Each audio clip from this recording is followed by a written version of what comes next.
The "excuse me, who wrote the script" moment.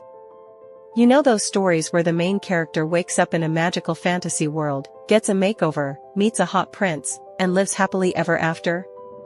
Yeah, this is not one of those stories. Penelope Eckhart wakes up in a mansion that looks like it was pulled straight out of a romance game she once played.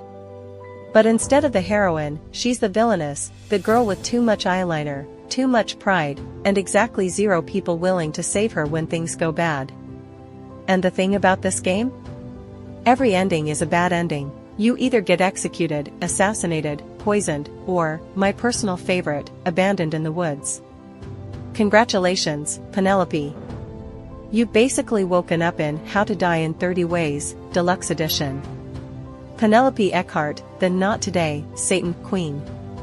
This is not the Penelope from the original game. That girl was a spoiled brat with a death wish. Our Penelope?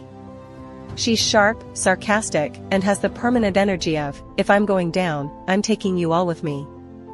Also, she can see affection meters above people's heads, like The Sims, but in nightmare mode.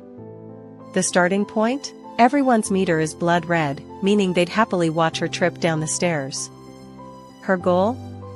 Survive long enough to get a happy ending, or at least live past Chapter 3. Character Squad of Chaos, Callisto Regulus, the Crown Prince / certified red flag. The most dangerous man in the game. Tall, intimidating, and rumored to kill without blinking. Basically, if you see him in the hallway, you pretend to tie your shoe and pray he doesn't notice you. He treats Penelope like a chess piece, but she talks back, and instead of killing her, he's like, interesting, let's see how long you last. Fast forward, and suddenly he's saving her life like, no one's allowed to threaten her, except me. Chunk 3. Eclise, the handsome I swear I'm normal knight. Penelope buys him out of slavery early on. He's quiet, polite, the kind of guy you think would bring you tea in the morning. But slowly, very slowly, his eyes start saying, I'd burn the world for you. In a romance? Cute. In a survival game?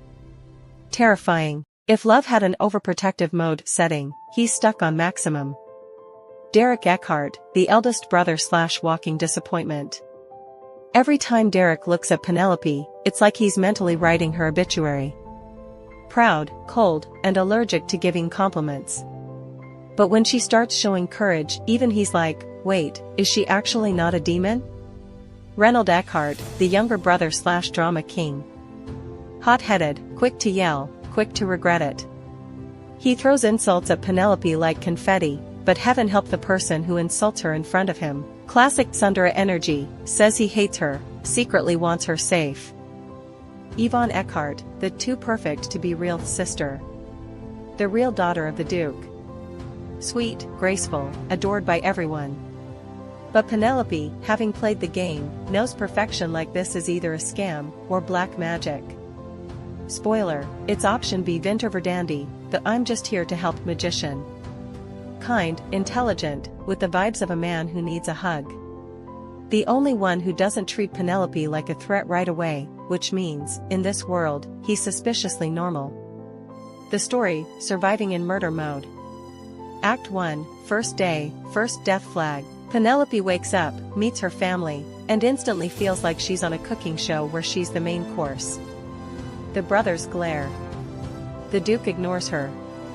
The servants whisper. If she breathes wrong, she's dead. She starts playing every conversation like it's a bomb defusal mission. Chunk 5. Act 2, charm offensive, but make it survival. Her daily routine, wake up, avoid pissing anyone off, practice archery in case diplomacy fails, and pray. She slowly starts raising affection meters, a compliment here, an act of bravery there. Callisto notices her boldness. Eclise gets more loyal, and more intense. Reynold yells less, small win. Act 3, heroine has entered the arena. Yvonne returns. She's all smiles, sunshine, and long-lost sister energy. Everyone melts, but Penelope is standing there like, I know you're evil. You can't fool me with that cottagecore dress. Weird events start happening, dark magic, suspicious accidents, and people disappearing.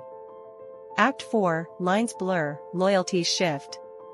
Callisto becomes a protective menace, which is somehow hot and terrifying. Eclise, well, if you've ever had someone stare at you like you're the moon and also the apocalypse, that's him.